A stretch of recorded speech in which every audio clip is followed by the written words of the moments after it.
everyone.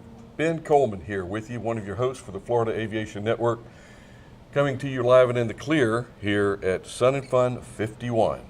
Turn up the fun in 51. That's their slogan, that's their motto this year, and I can't wait for 52. We have the opportunity to talk with a number of performers, a number of supporters, a number of educators, a number of people that are making an impact in aviation and aerospace in general. But today we're proud to have another acronym here. We just talked with CAP, and we know that's an acronym for Civil Air Patrol. We now have a representative that's off on the road training and teaching folks what it is to be faced with a situation where you find yourself where you shouldn't be at the right time. It's the wrong time to be there, but it's the right time to be learning about what this man, Trevor, yes, sir. I'm gonna shake hands. Welcome. Thank you. We've got Boat is his call sign, but welcome to Sun and Fun, and welcome to Florida Aviation Network. Thank you. We were just taking a brief minute to get acquainted, and sir, what are you here to teach us about? So fortunately for me and my compatriots that are with me here, we're from North American Aerospace Air Defense Command, or NORAD, and we are here to talk about temporary flight restrictions, or TFRs, and preferably how to avoid them. And if you can't avoid them, you're clear to operate in them, but how to avoid being intercepted if you do end up inside of them. Intercepted, that is that's a term that you don't want to hear when you're flying. Not ideally. Intercepted. No, not ideally. And sir, I say this respectfully, but you sound like an F-16 pilot. You have that F-16 vibrato about you. Something tells me you had some inside intel on my background. But yes, sir, yes, I'm an F-16 pilot by trade. I'm a Air Force reservist, so I'm a part-timer, and I am a airline pilot on the outside flying the A320. The big bus. Medium-sized bus these days. Okay, well, it's bigger than what the GA airplane's flying, but true. Sir, what brought you to where you are now? Because you are a professional at your field, at what you're doing. Yes, sir. I think you're doing what you enjoy doing, and always. It's your calling. Always. How did you get that start? I come from an aviation family, like many of the people that are probably here at the show. I've been exposed to aviation throughout my life. My grandparents were both in the military, and my grandfather flew in World War II. My father was a naval aviator, and he was also a commercial airline pilot, and so it's just been around me all the time. There's never been a moment that I haven't had exposure to aviation.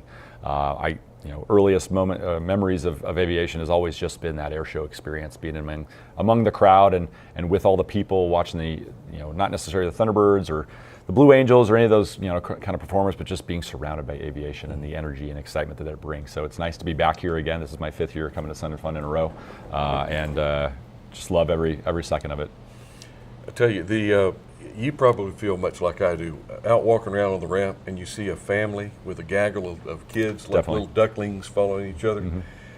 Doesn't that just kind of warm your heart? Don't you want to just go up and just hug them? I mean, you can't do that these days. You get arrested. But talk to the parents and thank them for bringing their kids to the air show. Absolutely. Absolutely. I've got 2 young kids of my own. Cora and Charlie, they're in school right now, right before spring break and whatnot, so they couldn't come this year. But out in Colorado, up in Georgia. I actually live in Georgia. Oh, okay. Yeah, okay. But yeah, just seeing the excitement on the little kids' faces and just the awe of what those airplanes are able to do, what the people are able to do with them, and then just everybody's so personable, right? Mm-hmm. Everybody is so willing and excited to talk about airplanes and aviation and just be here, and all the energy is just really nice to see. Boat, walk me through this. Yeah. I haven't done my homework. I'm going to go out and go flying. I've been a pilot for years. I just fly. It's easy. And I want to go and visit somebody down the road. Sure. Hop in my little airplane and crank it up, take off. Beautiful blue sky. What a nice day. And then all of a sudden, wow, what was that? Is that what they call a headbutt? Have I just been intercepted? What do I do now? I'm not talking to anybody on the radio. Sure. So there's a lot of steps that go into an intercept actually taking place, and it starts well before the airplane shows up right next to you. Fortunately for everybody here at the show, if you come by Hangar C, we're in booth C21. We can hand out these little cards to you. We're also doing presentations throughout the show, both here at the CFAA and then on obviously the air here as well. You can just go to our website and pick up one of these cards. www.norad.mil/general-aviation, and like any good military organization, we like to make the words as long as possible, so you can download a PDF copy for yourself or pick one up from the booth. But it starts long before you ever get into the air, and it starts with the red side of this card, which is all the pre-flight planning, okay? So your job as aviators, once you get that license, is to check the NOTAMs, check the weather, do all the basic stuff that you learned, whether you're 14, 15 years old, pre-solo, all the way to however long it is you're in aviation, 99 years old or more, all right? Your job is to always check the NOTAMs and do all the things you're supposed to properly pre-flight plan to go fly, every single flight.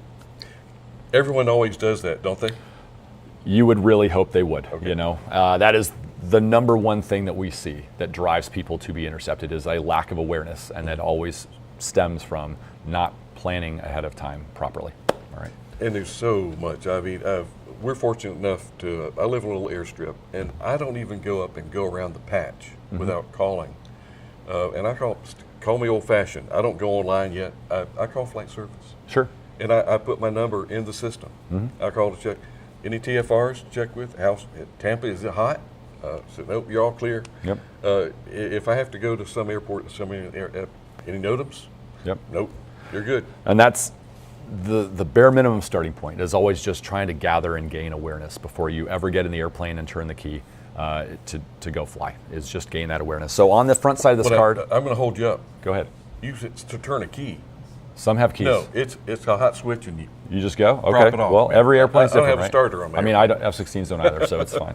All right, but on the front side of this card, on our website, we have all the links to all the pre-flight planning tools. And specifically for us here, temporary flight restrictions, or TFRs, is our hot button issue. And we are going to go first define what those are. It's a 30-mile ring around something that is trying to be protected. That airspace is trying to be protected. It's from the surface all the way up to 18,000 feet. And that might be something like the Super Bowl, or one of the Democratic or Republican national conventions, the White House, something like that. Or it could be firefighters out in the West trying to protect that airspace so nobody comes and bugs them. Or over top of Sun and Fun right now.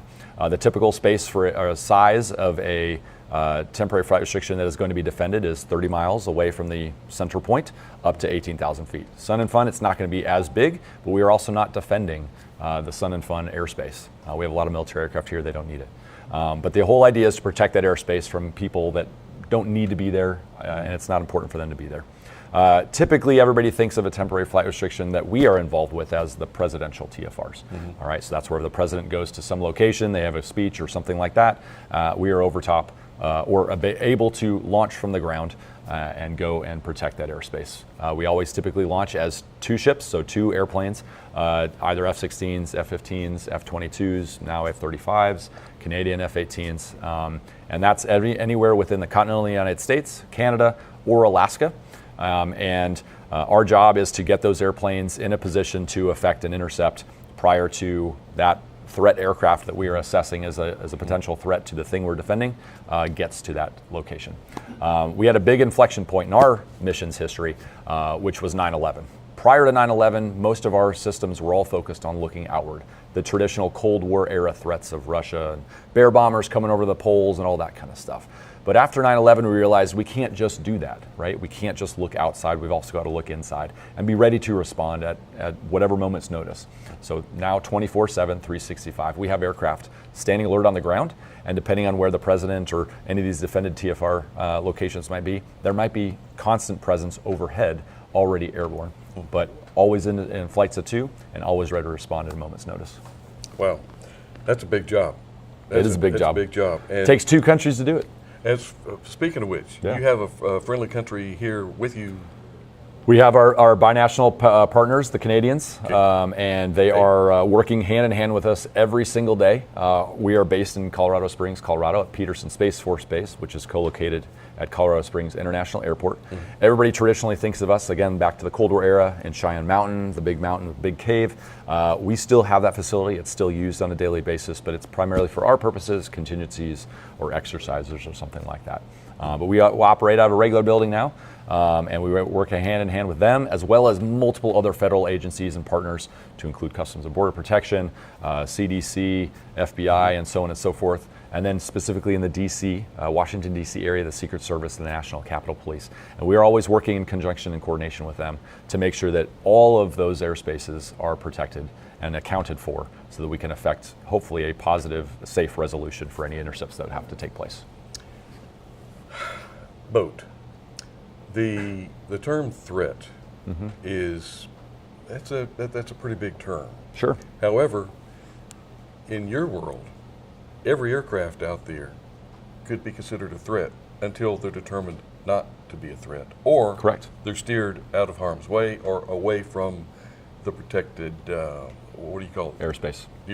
That's a target. Yeah. I mean, Yeah. the Space Coast, and now that we have, I guess, West Palm Beach has been a very, very active Yes. area for you.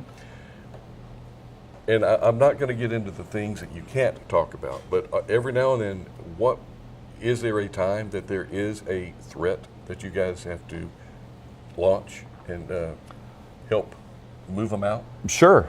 So unfortunately, this happens on a regular basis. We'll call it maybe 3 to 4 times a week. Oh, all right. I had and no so idea it was that often. That's unfortunately that's about the rate that we see. There are some spikes here and there, and it's not always in one specific area. It's a wide variety of spaces, but obviously, like you mentioned, Mar-a-Lago or West Palm Beach area with President Trump now being down there, formerly President Biden up in Delaware. We had areas that would come hot, if you will, for active TFR locations that we would have to then support and defend. So it is a widespread kind of problem, and exactly why we're here. We've been coming to this show for over 20 years now and trying to educate the general aviation population not only on what a TFR is, but how to safely operate in and around them so they don't get intercepted in the first place. And like I talked about, pre-flight planning is the first thing that is so critical for any pilot before they take off. But once they're airborne, anything could happen, right? You always can reach out to flight service and speak with them about any active TFRs that might be around your area. But we always try to emphasize if you can avoid going through a TFR, that's always the best policy. But we know it's not always possible.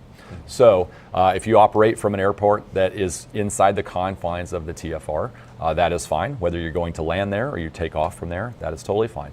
You have to file a flight plan. You've got to squawk your specific unique transponder code. You've got to have two-way radio communication with air traffic control, and you've got to follow your flight plan, all right? All those things are pretty basic kind of aviation things, but again, things change en route, whether it be the weather. You could go Nordo, and your radios could quit, and you would be unable to talk to your air traffic controller in that sector. You could have a complete electrical failure. You could have a medical event on the airplane. Any number of things could go wrong or against the flight plan. Your goal is always to, again, remain predictable, follow your flight plan, and do everything you can to stay on your plan. If you can't, then we've got to deviate and navigate from that. We always try to emphasize, if you have a second radio, we'd always like you to monitor your guard frequency, 121.5, all right? If you can do that, then if you aren't on the correct radio frequency, then you'd be getting call-outs from air traffic control, and they would hopefully be able to communicate and de-escalate the situation from there. But our first line of defense, if you want to call it that, is that local air traffic controller. And they're the ones that are going to be making the initial calls based off some metrics that they have to determine whether they need some assistance from a fighter type of aircraft. And then from there, we kind of step up and escalate what kind of threat we are assessing from the airplane. And like you mentioned before, there is no way to know exactly what is going on in that airplane until we get in communication with them, we see how they're behaving to commands, or we physically have to get right next to them and get real human eyeballs on that airplane. I hate, this is a negative side of something very, very positive. What you do is very, very positive work. It's very positive. The bad guys know what they're supposed to be doing as well. That is supposed true. to make them look like good guys, That is true. but they're bad guys. And there has to be a point in time where you folks have to make the decision. If this bad guy starts to deviate from what their planned flight was, at some point somebody's got to make a hard call. True statement. And we don't want the viewers here to be concerned about the hard call. We don't want to have shoot down. But the more that you know, and here, just a little side note, people that have a fear of air traffic control, I mean, they're afraid that this, like God is in that tower. Well, for most practical purposes, for your flight, that is God. You listen to what God has to say. So we would take the people up into the tower and meet God, meet the air traffic controllers. Sure. That's what you're going to, I see that what you're doing here is trying to get them to be more comfortable dealing, talking, learning about NORAD. Yeah. And what to do to keep their experience with NORAD positive. Absolutely. And not negative. Because the worst situation I could imagine would be trying to force an aircraft down. And can you go through a little bit of a scenario on that about what you would do if they're just not responding? You don't want to shoot them down. Yeah, we can run through an exercise here. Please. Yeah, so on the red side of this card, we talk about pre-flight planning, what a TFR is, and then on the blue side is if you do find yourself in an intercept kind of situation and there's an F-16 on your wing that you were definitely not expecting to be there. All right, we like to call it a good one-time free air show that we don't want to have to replicate, and you can see some graphics here. An airplane is going to show up off your left-hand wing primarily because we believe that most of the time the pilot in command is going to be sitting in the left seat of the cockpit. All right, but you're going to see an F-16 in this instance come up from behind on the left and start rocking its wings, trying to just get your attention. Okay, so if you found yourself in a TFR, you're not talking to whom you're supposed to be talking to. And it gets to that point where the air traffic controller has met that threshold for contacting us, we will launch those fighters. The launch authority is by somebody that's been trained specifically for that, to make that decision. You talked about the decision-making authority, all right? So that goes through a bunch of levels of assessment along the way, and they launch those aircraft. You'll see here they rock their wings, get the pilot's attention, and the first thing they're going to do is make a turn, okay? We know that you're in a Cessna or in a Piper or whatever it might be, you're not in an F-16. So you're not going to go as fast, but you can show compliance by turning in the same direction. And so if you see a turn away, like you're going to see in the video here, if you see a turn away to the left, you're going to turn and point your nose towards where they're going, and you're going to follow them, all right? Like I mentioned earlier, we always fly in pairs of two. So for those instances, we are going to have the one next to you that you can see, and the one that's about 2 to 3 miles behind you, kind of weaving and monitoring the situation and seeing how compliant you are. And compliance is going to be a key word in all of this, because the only way we can tell that somebody is actually going to do what they say they're going to do is by being compliant and the actions they take. So that is how we verify it. All right.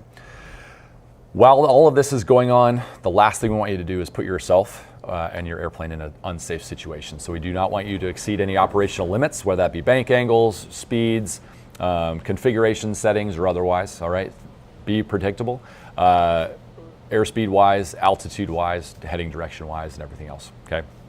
From there, that airplane, if you see them turn, we are like, all right, very comfortable with that. You're compliant now.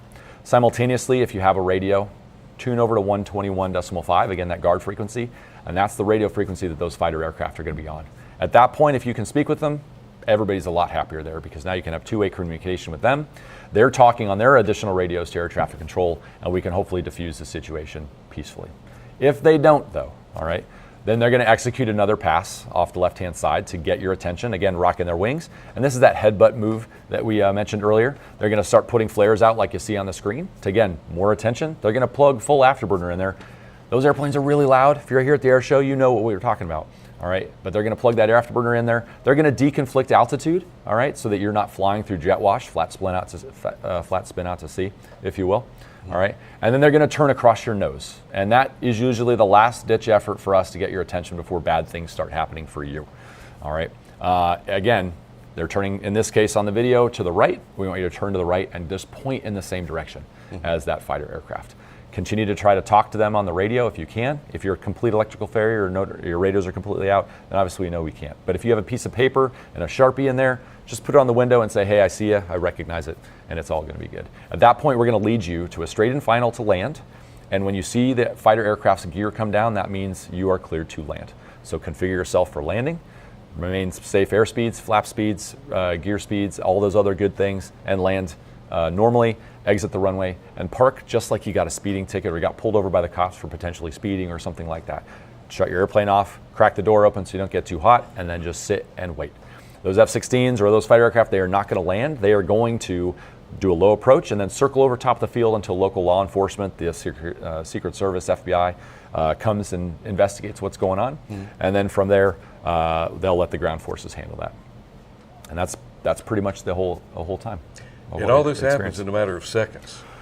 Maybe seconds, just depends. I mean, your communication is going, but I call you both out of respect. But Trevor, yes, thank you so much for coming here with absolutely us today. And we always do enjoy hearing about what's going on, not the bad, but the good. And absolutely. This is good. Absolutely. We're talking about it. It's good. Yeah. But thanks, and we'll have you back sometime. Please do. Maybe next year. Probably. Yes, sir. All right, that's a wrap for this one, and we're going to let Trevor, Boat, Colonel, go back and get to teaching people what to do to keep their positive impact with NORAD. Take care. See you next interview.